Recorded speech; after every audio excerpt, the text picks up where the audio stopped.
ورځ د قیامت کې به یو سړی وایي حاضر شي ولې دې مونځ قضا کړی وایي اولاد مې ډېرو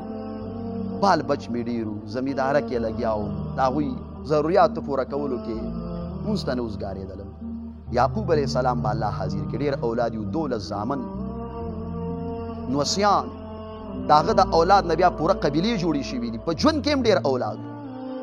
زما دا بنده د ده نه خو ستا ډېر اولاد نه و ده خو چېرته یو مونځ هم نه دی قضا کړی د مال د اولاد د وجې نه د اولاد د وجې فرشتو وی نیسئ دروغجن دی الټه جهنم کې وغورځوئ الټه به په جهنم کې وغورځي. بل یو کس به حاضر شي ولې بادشاه و مشر د قوم د خلقو کارونه و فیصلې وې نه اوسګارېدله مونځ به رانه ضایع کېده په دې وجه. سلیمان علیه السلام به الله حاضر کړي د ټولې دنیا بادشاه و د ټولې دنیا ستا یوازې په یو لږ ځمکه باندې بادشاهي و په انسانانو دلته خو په پیریانو هم بادشاهي وه. که بادشاهي مشرۍ څوک د مونځ نه بندولی زما دا بنده سلیمان علیه السلام به یې بند کړی وی ده خو چېرته مونځ قضا کړی نه معلومیږي دا ستا خپله سستیا او فرشتو ونیسئ الټه به یې جهنم ته وغورځوي. بل سړی به حاضر شي ولې بیمار زکام راته ورسیږي معمولی بس مونځ پاتې جمع پاتې بانی دی دا بانی بیا هلته نه چلیږي بیمار هم د بیمارۍ د وجې نه مې مونځ نه شو کولی جومات رانه پاتې و مونځ رانه پاتې و. ایوب علیه السلام به الله حاضر کړي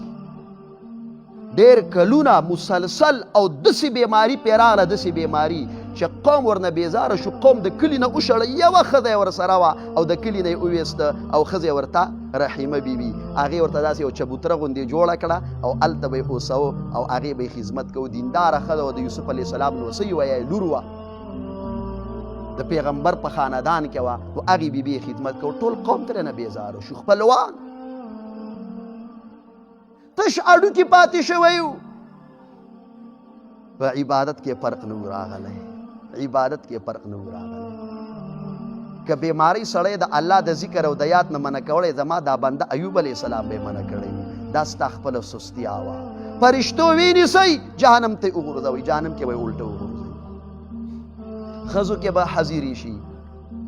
ولې مونځ نه دی کړی خاون مې و میلمانه یې و کارونه یې ډېر زیات و خدمت یې ډېر زیات و د هغه په کارونو کې ورکه و مونځ به کله رانه پاتې شو ځکه مونځ رانه ضایع شوی. آسیه بیبي به حاضره شي د فرعون لعین ښځه آسیه بیبي رضی الله عنها د فرعون چې د خدایي دعوه یې کړې وه لوی ظالم قاتل د هغه ښځه وه. په موسی علیه السلام ایمان راوړی ابا حاضر شي د خاون کار د خاون ظلم بدخویي بد اخلاقي که څوک د مونځ نه منع کړی خدا به یې منع کړی وه دې خو خپله دینداري نه وه پرېښې دا ستا خپله غلطي وه. فرشتو ونیسئ جهنم ته به یې الټه وغورځوئ. د مونځ قضا کول په یو حال کې نشته په یو حال کې جهاد دی مجاهدین دي کافر مخامخ ولاړ دی جنگ شروع دی په دې وخت کې مونځ طریقه بدلیږي د مونځ طریقه بدلیږي خو مونځ قضا کول نشته.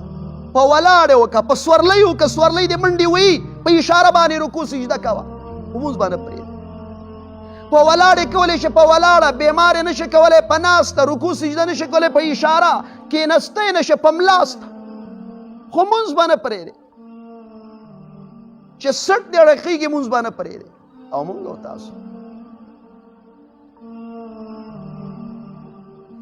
ورونو الله تعالی دې مونږ او تاسو د دې عظیم عبادت د اهمیت نه خبرې کړي او عمل دې الله مونږ او تاسو ته پرې نصیب کړي. د بنده د ایمان د کمال د نیکۍ نښه د مونځ پابندي ده او د مونځ د پابندۍ د وجې نه به بنده د ډېرو کارونو نه الله تعالی محفوظ کړي د ګناهونو نه. خو کم بنده چې د مونځ اهمیت ورسره نه وي د ده به دنیا هم خرابه د نورو نیکو توفیق به نه میلاویږي زړه به دې غواړي د هغې توفیق به نه میلاویږي ځکه سر د عبادت دې پرېښی الله دې خفه کړی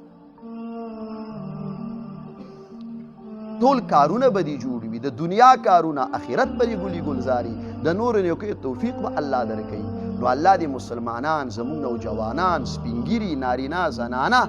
د مونځ پابند جوړ کړي مونځ دا موضوع به درته وایم مونځ کول او په صحیح طریقې سره اویا اتیا کاله به تېر شوي او مونځ به صحیح نه کوي فرمایي زمونږ صحابه اویا اتیا کاله به یو سړي مونځ کړی مونځ به یې نه قبول دا کوم مونځ دی دې باره کې به درته خبرې کوم اکثر زه ګورم ګیرې سپینې دي او مونځ نه دی ورته یاد بس یو عادت دی کوه ښکته کېږه او باره کېږه ښکته کېږه او باره کېږه کله به سمیږي قبر کې به بیا سم مونځ کوې که زلکدنې شروع شي هلته خو بیا نشه کولی نو مونځ سم یاد کوي سم عالمان دي هر ځای کې جوماتونه دي مدرسې دي مونځ یاد کوي د افعال هم دا حال دی چې پنځه ټیمه مونځ د امام پسې کوي افعال ټول ویني د حرکات هم دا حال دی حرکات صحیح نه دي د الفاظو به هم څه حال وي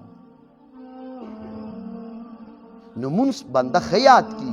او بیا په پابندۍ سره وکړي او د نارینه دپاره بیا جومات دی په جومات کې په جمع مونځ وشي د دې مونځ بیا ډېر لوی برکات ټول پې 15 منټه نه لګي 10 منټه ورباندې نه لګي صحیح طریقې سره مونځ او په جمع او په جومات کې مونځ کوئ ته بیا ګوره خپل ژوند مزې ته ګوره خوند ته ګوره هېڅ به نه وي خوشحاله به یې ضرورتونه به دې پوره وي خو چې الله خفه دی بېلمازه ټوله دنیا بستایي ټوله ځمکه بستایي ټول ملک بستایي ټولې کارخانې بستایي والله که دې رانه خوشحالي ولیدله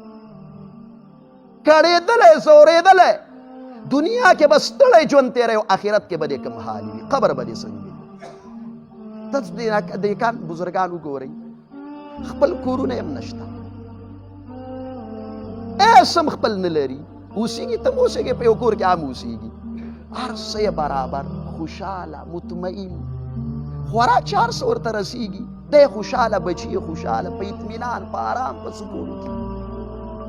څومره ښایسته هر سړي باندې ښه لګېږي هر سړی ورسره محبت ساتي ولې څه وجه ده او د څه وجه نه یې ورسره مالونه خو ورسره نشته باچان خو نه دي د څه وجه نه یې ساتي خو الله تې خوشحاله دی په الله ګران دي الله یې د مخلوق په زړه کې محبت وراچولی نورونو چې زمونږ ستاسو مونځ برابر شو الله خوشحاله شو ټول کارونه برابر شو الله تعالی دې موږ تاسو ته عمل نصیب کړي و آخر دعوانا ان